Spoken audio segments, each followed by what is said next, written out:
All right, it's a Thanksgiving edition of Love in the Morning. Now, the holiday often bringing family members together over food and, of course, conversation. And some of that conversation can be interesting. It can lead to some stressful situations at the dinner table, depending on who you invite and what they really want to talk about. So joining us on the couch with some tips on how to deal with those difficult relatives is certified relationship and marriage coach Jennifer Blancool. Good morning. Good morning, Emily and Travis. Thanks for having me. Great to see you. So Travis's earlier advice was just start a food fight. Yeah. Cranberry sauce. Aim for the eyes. Right? Yeah. What do you do when, whether it's politics, religion, the relationship questions, when relatives want to bring this up, how do you navigate? Totally. This is such a great question.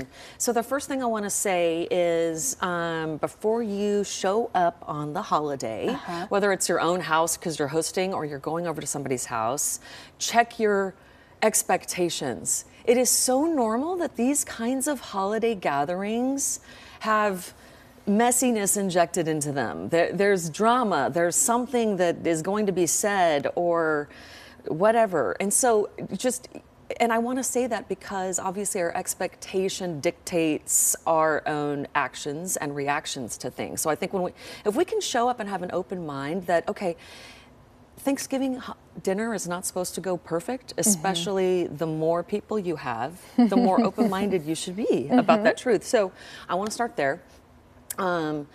Secondly, using humor to deflect when people want to touch on triggering topics. Okay. We all have those people in our family. It's all normal and legit that those people exist.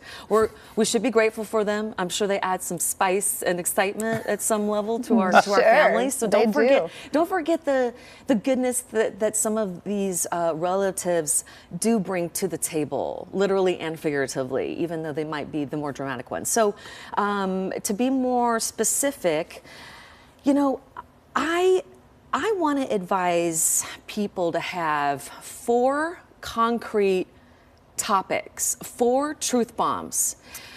Sally got an A on her paper last week. Mark got a promotion at work. Have these big truth bombs. Okay. Big the things you kind of like a conversation starter. The things you do want to talk about. Right. Yeah. Because honestly, there's all these things out there that say, create your boundaries first. Call up the people ahead of time and tell them that you are going to expect them to be on their best behavior. But you know what? If I'm reflecting on my family, especially the ones from New York, they would show up. That would give them more fuel. Right. They would show up with even more motivation to jack up stuff. Like saying, if you make a big deal out of saying like, hey, this is off limits, like don't talk about it. It draws more attention to that thing. People, in general people that like to stir the pot. Yeah. They love hearing that because then it's like a green light to stir the pot even more. Yeah. So have some, at least 4 things in your back pocket because if you think about it, the person that is,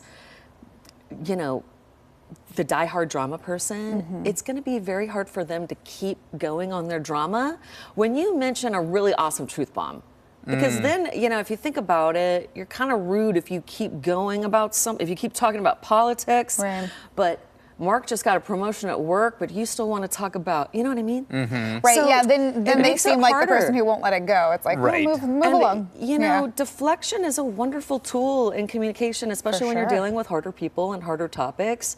Also, another thing is, a lot of parents, a lot of relatives want to wait until everybody's gathered to ask hard questions about your life. Oh, gosh. Starting with gratitude.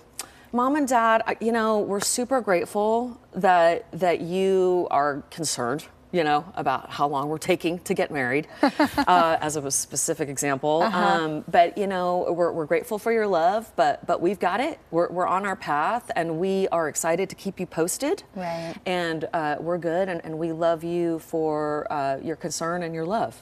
So, really packing it in with gratitude and appreciation about their concern. That's smart. But quickly letting them know, hey, we're good, and then offering something concrete to something you're going to do future forward. That's I know that's one thing. It's like I like to say, you know, hey, when I have an update, you're the first to know. That's right. And then you just kind of move on. Yeah. Whether it's the are you dating anyone, when are you going to get married, when are you going to have a baby, right? The questions never stop. Oh, exactly. They just level up. Exactly. So, it's true. You know, hey, you know you're on that call list when it happens. And then you just move on. Right. I don't know. I'm Absolutely. still team Absolutely. food fight. I just think I know, right? choose your weapon. I go cranberry sauce with a fork and you just fling it No, right at mashed their potatoes face. are way stickier. That's true. Especially with the That's cranberry true. pieces, like Emily likes them, and it gets all over the place. Those walnuts, I don't know. deadly weapons. Different strategies.